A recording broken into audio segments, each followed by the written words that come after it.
오늘 주신 하나님 말씀은 디모데후서 4장 7절과 8절 말씀입니다. 디모데후서 4장 7절 8절 말씀 우리 한 목소리로 같이 읽겠습니다. 나는 선한 싸움을 싸우고 나의 달려갈 길을 마치고 믿음을 지켰으니 이제 후로는 나를 위하여 의의 면류관이 예비되었으므로 주 곧 의로우신 재판장이 그날에 내게 주실 것이며 내게만 아니라 주의 나타나심을 사모하는 모든 자에게도니라. 아멘. 오늘은 제68회 제헌절입니다.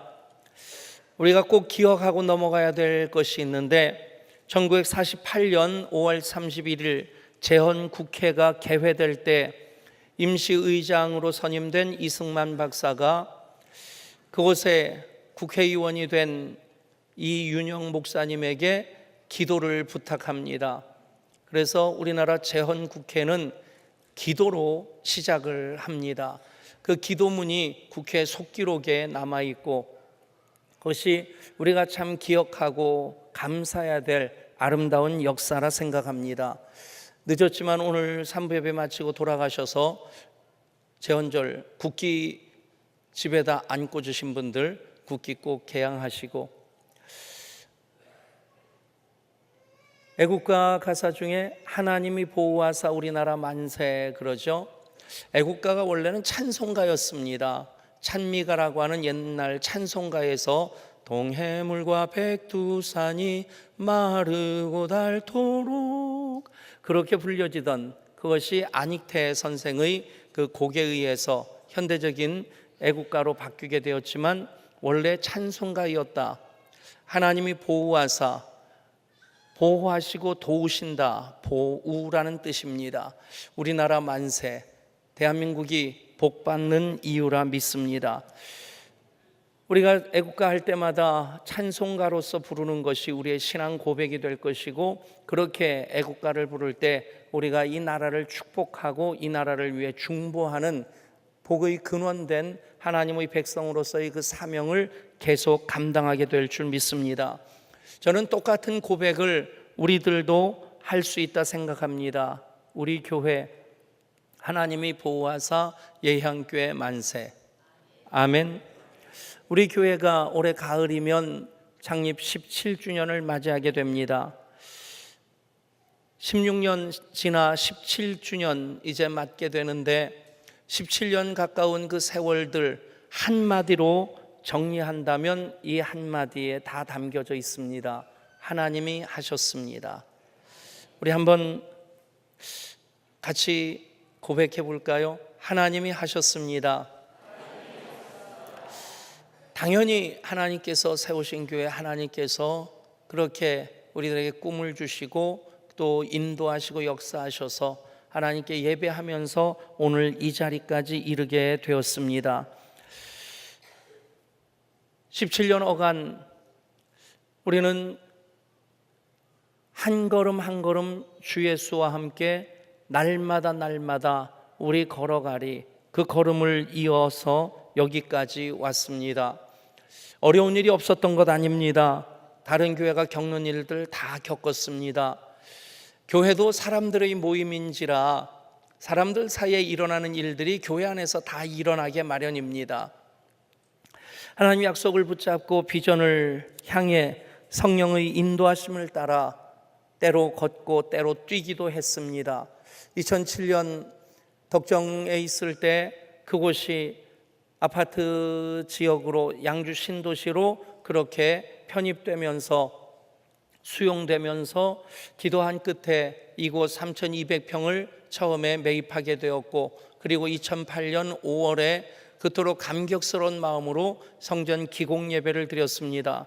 그런데 1개월 만에 정말 좀 어이없는 그런 민원이 들어와 가지고 그것 때문에 1년 가까이 11개월 동안 공사가 중단되었었죠.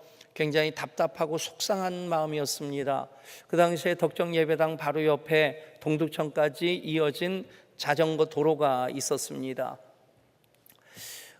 그것을 가끔 운동을 하는데 때로는 뛰면서 구호를 외치며 뛰었습니다. 성전 건축 성령 충만, 성전 건축 성령 충만. 그렇게 뛰다 보면 어느새 땀으로 흠뻑 젖게 되고, 그렇게 또 성전 건축 성령 충만하다 보면 저도 모르게 눈물이 나서 땀하고 범벅이 될 때도 있었습니다. 그렇게 여기까지 왔습니다. 링컨이 한 말, 제가 참 좋아하는 말이 있습니다. 나는 천천히 걷는 사람입니다. 그러나 뒤로 가지는 않습니다. 목사인 저 자신을 제가 보면서 그렇게 다른 목사님들과 비교할 때 뛰어난 능력 있는 목사라고 보지 않습니다. 친구 목사님들도 그렇고 후배 목사님들 보면 공부 많이 한 목사님들도 많고 키도 훤칠하고 잘생기기도 하고 다른 건 그저 그렇다가 그런데 어쨌든 키도 저보다 큰 목사님들이 참 많더라고요. 한때는 우리 교회 부목사님들이 키가 비교적 작은 편이었습니다. 어느 날 교인들이 그러더라고요. 다 키 작은 사람만 뽑는데요. 그게 아니라는 걸 증명하다 보니까 요즘은 다 키 큰 목사님들이라서 심지어는 여자 목사님이 사회를 보고 내려가도 제가 이걸 또 내려야 됩니다. 우리 교인들 봐도 그냥 감남을려라는 평범한 교인들이지, 수원의 어떤 교회는 그 교회 안수 집사님이 경기도지사고, 그리고 그 교회 장로님이 경제부총리를 지냈던 국회의원, 막강한 국회의원이 장로님이기도 하고, 우리 교회는 눈 씻고 찾아보려고 해도 없습니다. 굳이 눈 씻을 필요도 없습니다. 감남을려, 어쩌면 굉장히 평범한 사람들인데, 그러나 한 가지 우리가 잘했고 계속해야 될 것은 한 걸음 한 걸음 주 예수와 함께 날마다 여기까지 걸어왔고, 또 한 걸음 한 걸음 주 예수와 함께 날마다 주님 앞에 서는 그날까지 우리 걸어가는 일, 가장 잘해야 될 일이고 가장 중요한 일이라 믿습니다. 어떤 회사에서 오래전 일입니다만 그 입사 시험 문제를 냈는데 정답이 있는 것은 아니고 생각하게끔 하는 문제인데 이런 문제입니다. 여러분 답을 한번 찾아보십시오. 당신은 거센 폭풍우가 몰아치는 시골 밤길을 운전하고 있습니다. 버스 정류장을 지나치는데 그곳에는 세 사람이 버스를 기다리고 있고, 한 사람은 막 죽어가고 있는 듯 고통에 신음하는 할머니가 있고, 또 한 사람은 몇 년 전에 내 생명을 구해준 은인인 의사가 있고, 또 한 사람은 내 평생의 이상형인 여인이 그곳에 있습니다. 그런데 당신의 차는 2인승이라서 옆자리에 한 사람밖에는 태울 수 없습니다. 누구를 태우겠습니까? 그리고 그 이유를 말해보세요. 여러분, 막 죽어가는 할머니도 급하고 생명의 은인인 그 의사에게 감사를 표하는 것도 필요하겠고, 그리고 평생 한번 만날까 말까한 눈이 갑자기 번쩍 뜨이는 이상형인 여인이 그곳에 앉아 있습니다. 그런데 한 사람밖에 태울 수 없습니다. 여러분, 누구를 택하겠습니까? 가장 바람직한 방법은 이걸 겁니다. 운전석을 의사에게 내어주어서 병든 할머니를 태우고 자기들끼리 병원으로 가게 하고, 나는 그 차에서 내려서 이상형인 여인과 함께 다음 버스를 기다리고 있으면 됩니다. 여러분, 우리 인생 살면서 비슷한 고민을 하기도 합니다. 원하는 것은 많은데 다 소유할 수 없습니다. 그럴 때마다 속상하고 답답한데, 정답은 차에서 내려서 이상형인 그 여인과 함께 있는다면 그러면 그것이 가장 행복하지 않겠습니까? 여러분, 우리 모두는 한 걸음 한 걸음 주 예수와 함께 날마다 걸어가고 있는 하나님의 자녀인 것을 믿으시기를 바랍니다. 하나님을 소유하면 하나님 안에 다 담겨져 있습니다. 우리는 다 양입니다. 성경적으로 표현하면 우리는 다 양 같아서 각기 그릇 행하여 각기 제 길로 갔거늘. 양이 참 부족한데 연약한데, 그런데 또 성깔까지 있어서 그릇 행하더란 얘기입니다. 각기 제 고집대로 자기 길로 가더란 얘기입니다. 그런데 그 양 같은 존재임에도 불구하고 다윗은 무엇이라 고백합니까? 여호와는 나의 목자시니 내게 부족함이 없으리로다. 여러분, 양으로서 할 수 있는 일이 별것 없습니다. 한 가지만 잘하면 됩니다. 목자이신 하나님을 따라가는 것입니다. 그러면 사망의 음침한 골짜기에서도 해받음을 두려워하지 않게 되고요, 원수의 목전에서도 베풀어 주시는 상을 받게 되고요, 그래서 내 잔이 넘치나이다 고백하고, 그리고 내가 여호와의 집에 영원히 살겠습니다, 그렇게 그 하늘 소망으로 살아갈 수 있게 되는 것입니다. 사랑하는 여러분, 어디로 가느냐, 무슨 일을 하느냐, 그것보다 가장 중요한 것은 누구와 함께 하느냐 하는 것입니다. 사랑하는 여러분, 모두가 하나님의 자녀로서 성령님의 인도하심 따라 살아가고 있는 우리의 삶인 것을 믿을 수 있기를 원합니다. 지지난주 우리는 비전을 새우잠을 자더라도 고래 꿈을 꾸어라 하는 그 말에 담아서 우리는 하늘 꿈을 꾸는 사람들인 것을 말씀드렸습니다. 지난주에는 그 꿈을 이루기 위한 열정이 있어야 되는데 그 열정이 닳아 없어질지언정 녹슬어 없어지지 아니하리라. 그 비전과 열정이 우리들에게 있다면 또 하나 필요한 것은 그 삶을 이어 사는 것입니다. 한 걸음 한 걸음 주 예수와 함께 날마다 걸어가는 여러분 모두가 될 수 있기를 축복합니다. 우리 속담에 교훈을 주는 좋은 이야기들도 많이 있는데 어떤 것들은 좀 숙명적인, 그래서 좀 바꾸면 좋겠다 싶은 것이 있습니다. 예를 들면 못 오를 나무 쳐다보지도 마라.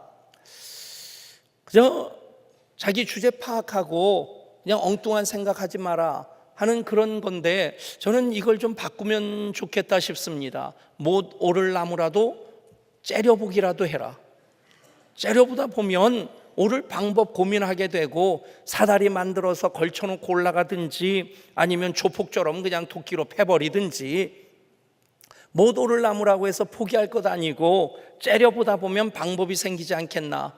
그리고 세상에서 흔히 듣는 말이 이런 말입니다. 공부해서 남주냐, 출세해서 남주냐, 돈 벌어서 남주냐. 여러분, 출세의 목적이, 공부의 목적이 내 배 불리고 내가 올라가는 것, 내가 많이 소유하는 것인데, 그 말은 우리 하나님 믿는 하나님의 자녀들은 이렇게 바꿔야 된다고 저는 생각합니다. 남 주기 위해서 공부해라. 남 주기 위해서 돈 벌어라. 남 주고 싶은 마음 전혀 없으신가 봐요. 그래도 아멘 해야지 그것 가지고 좀 고민도 하지 않겠어요? 제가 앞부분을 얘기하면 뒷부분 여러분들이 완성하십시오. 남 주기 위해, 남 주기 위해, 남 주기 위해. 여러분, 남 주기 위해 공부하고 남 주기 위해 출세하고 남 주기 위해 돈 버는 여러분 될 수 있기를 축복합니다. 복의 근원이 됐다면 복이 나를 통해서 흘러가는 겁니다. 성경적인 형통은 바로 그런 의미입니다. 형통하게 하는 사람 요셉이었습니다. 요셉만 복 받는 것이 아니라 요셉이 받은 복이 그 형제들에게로 흘러가고 애굽의 수많은 사람들에게로 흘러갑니다. 여러분, 그렇게 우리가 하나님의 자녀들로서 생각을 바꿀 때 우리의 삶의 태도도 바뀌어지게 될 줄 믿습니다. 오늘 설교 제목을 가다가 아니 가면, 그리고 물음표를 찍어놨습니다. 가다가 아니 가면 속담 무엇입니까? 아니 감만 못하다. 그것도 나름대로 의미가 있다 생각합니다. 포기하지 말고 시작했으면 끝까지 가라. 그런데 물음표를 찍은 이유는 그것 때문에 부담스러워서 아예 시작도 안 한다면 아니다.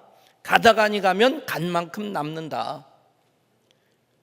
그러니까 가만히 있지 말고 생각만 하지 말고 발걸음 한 걸음 옮기면서 무엇을 향해 나아가기 시작하는 그런 실천이 중요하다는 얘기입니다.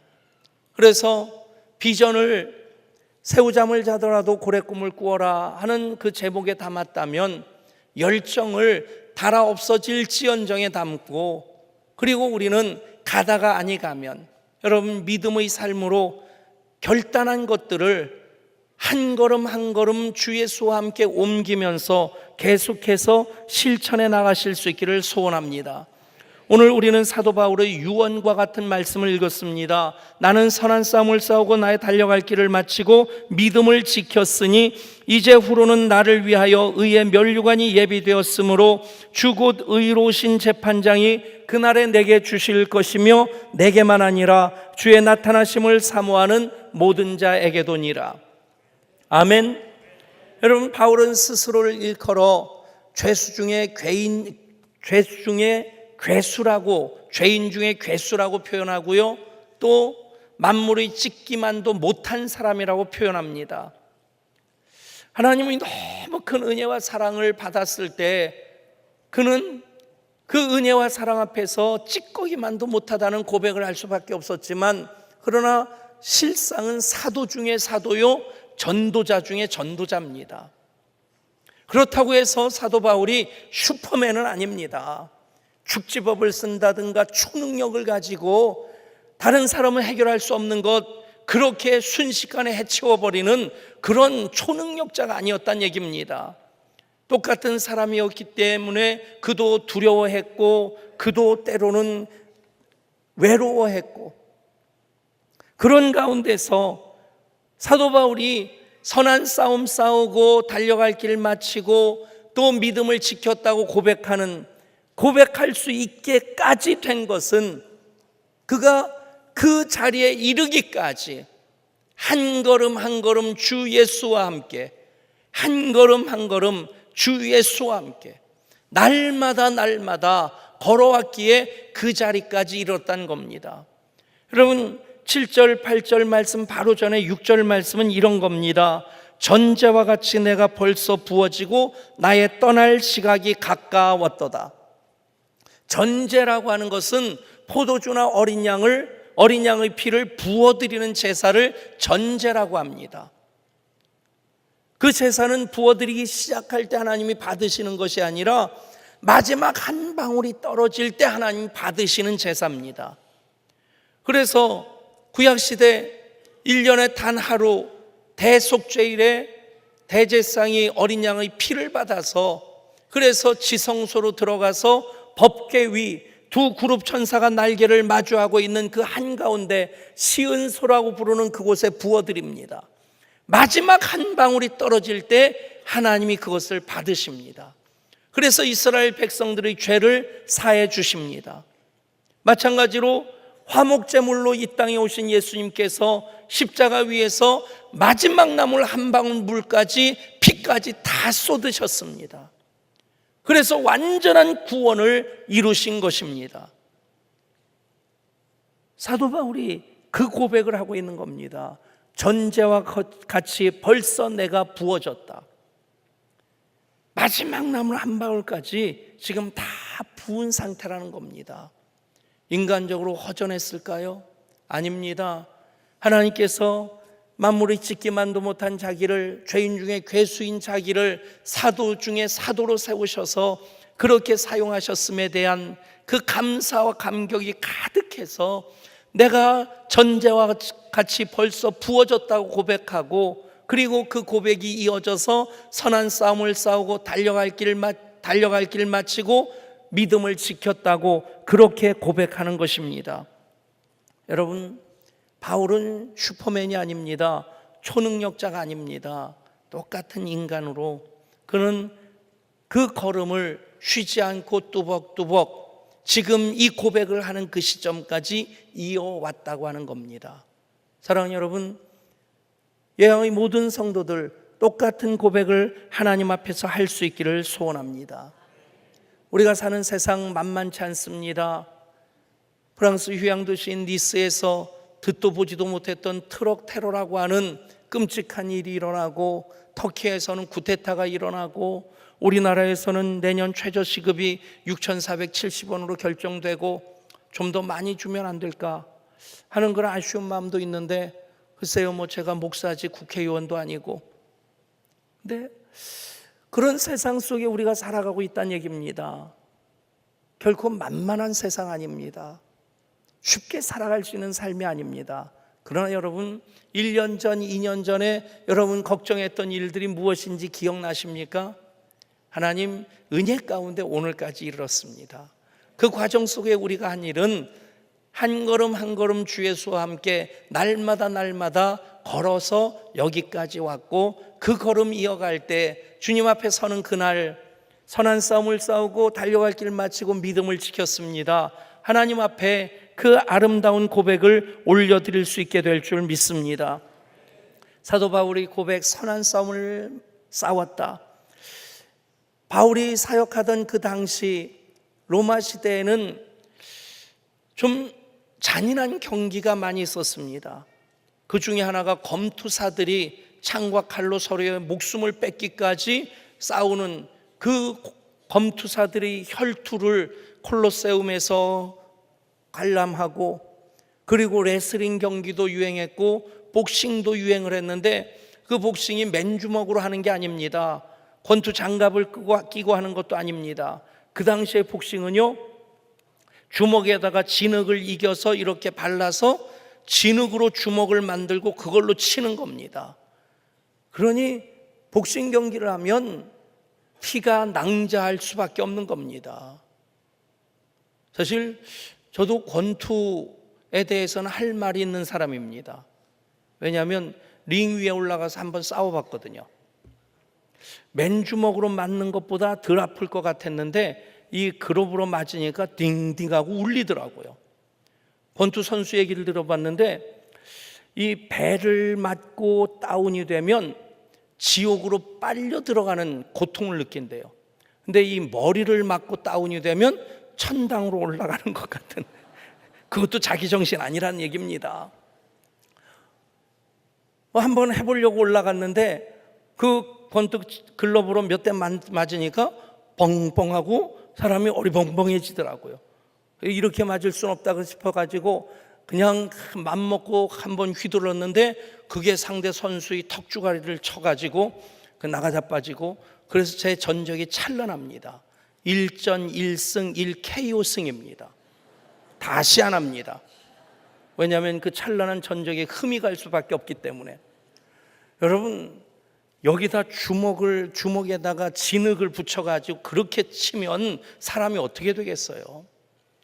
그런데 그런 경기가 유행하고 있는 그 시대 속에서 사도 바울의 고백은 나는 선한 싸움을 싸웠다.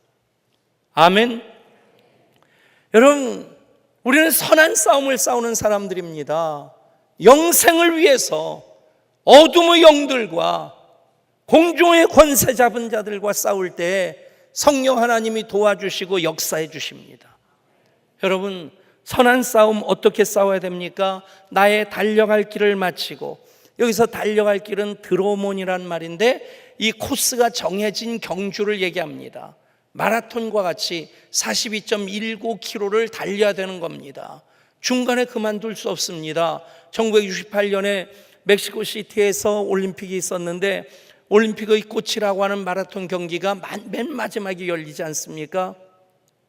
선수들이 다 메인 스타디움 들어오고, 그리고 그 선수들 1등, 2등, 3등 시상식도 끝냈는데, 그래서 스타디움에 있던 관중들도 빠져나가고 불도 꺼졌는데 1시간이 넘게 시간이 흐른 다음에 한 선수가 찔뚝거리면서 들어오는 겁니다. 무릎과 발목에 피가 묻어 있습니다. 마침 늦게까지 남아있던 한 기자가 달려가서 이런 상태인데 왜 포기하지 않았느냐? 그러자 이 선수가 이런 말을 합니다. 내 조국은 경기를 시작하라고 나를 멕시코시티에 보낸 것이 아니라 끝내라고 보냈습니다. 1968년 마라톤 금메달리스트, 은메달리스트, 동메달리스트 아무도 기억하지 않습니다. 그런데 1시간 늦게 비가 낭자한 채로 쩔뚝거리면서 들어왔던 그 선수의 이름은 기억합니다.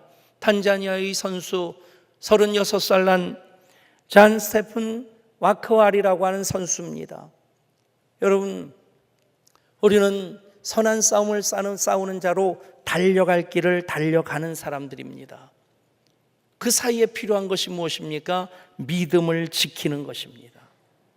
믿음을 지키면, 믿음을 지킨다라고 하는 것, 예수 그리스도에 대한 의리와 지조를 지키는 것을 뜻합니다.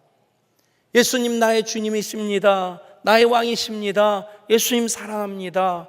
여러분, 부부 사이에도 사랑을 고백하면 그 사랑을 고백하는 것에 대해서 책임을 져야 되지 않습니까? 믿음을 지킨다는 것은 그 믿음에 대해서 책임을 지는 것입니다. 그러면 선한 싸움 싸울 수 있습니다. 달려갈 길을 마칠 수 있습니다. 사랑하는 여러분, 그 과정 속에 필요한 것이 무엇입니까? 한 걸음 한 걸음 주 예수와 함께 날마다 날마다 우리 걸어가리. 아멘. 여러분, 우리는 그렇게 주님과 함께 걸어가는 이들입니다. 가다가 아니 가면 안간만 못하다면 끝까지 가면 됩니다. 가다가 아니 가면 간 만큼 남습니다. 여러분, 우리가 지금까지 드렸던 예배, 주님 사랑으로 헌신하면서 흘렸던 땀, 하나님 이미 다 받으셨고 기억하고 귀하게 여기십니다. 불로 없어질 것들 아닙니다. 그것들이 쌓여 있습니다. 때로는 우리가 어떤 이유로든 지쳐서 쉴 때도 있습니다. 쉼이 필요하다면 예담동산도 가시고, 정말 쉬어야 될 때는 쉬어야 됩니다. 새벽기도 결심을 했는데 몇 번 빠지다 보니까 나는 새벽기도 체질 아닌가 보다. 여러분, 다시 시작하시면 됩니다. 사역을 하다가 상처받아서 손에서 놓고 있다면 다시 그 사역을 시작하십시오. 사도 바울은 빌립보서 3장 16절에서 또 이렇게 말씀합니다. 오직 우리가 어디까지 이뤘든지 그대로 행할 것이라. 어디까지 이뤘든지 17년까지 왔습니까? 계속 걸어가야 됩니다. 여러분, 잠깐 쉬었다면 그 이유가 무엇이든지 우리는 그동안 살아왔던 그 모든 것 하나님 이미 받으셨고 기억하신다는 그것을 기억하시고 또다시 발걸음을 옮기는 것 중요합니다. 그러면 우리 주님 앞에 서는 날 선한 싸움을 싸우고 달려갈 길을 마치고 믿음을 지켰습니다. 그렇게 고백하게 될 줄 믿습니다. 사랑하는 여러분, 우리는 예향의 한 가족입니다. 목장은 또 작은 교회입니다. 서로 격려하십시다. 손 붙잡아 이끌어 주십시다. 그래서 우리 함께 한 걸음 한 걸음 주 예수와 함께 날마다 날마다 우리 걸어가리. 그 고백 하나님 앞에 서는 날까지 계속 이어가실 수 있기를 주 예수 그리스도 이름으로 축원합니다. 하나님, 우리 모두 구원받은 하나님 자녀들로서 구원 그 이후의 삶을 살고자 계속 성령님의 인도하심을 따라갑니다. 새우잠을 자더라도 고래 꿈을 꾸는 하늘 꿈을 꾸는 자들, 달아 없어질지언정 녹수로 없어지리라 하는 그 열정으로 이제는 가다가 아니 가면 안간만 못하기에, 가다가 아니 가면 간 만큼 남았기에, 하나님 이미 받으셨고 기억하시기에 또다시 천성을 향한 우리의 발걸음 이어가게 하여 주시옵소서. 한 걸음 한 걸음 주 예수와 함께 날마다 날마다 우리 걸어가리. 그 고백 이어가 하나님 앞에 서는 날 의의 면류관 예비되어서 그 면류관 쓰는 하나님의 자녀들 되게 하여 주옵소서. 우리 주 예수 그리스도 이름으로 간절히 기도드리옵나이다. 아멘.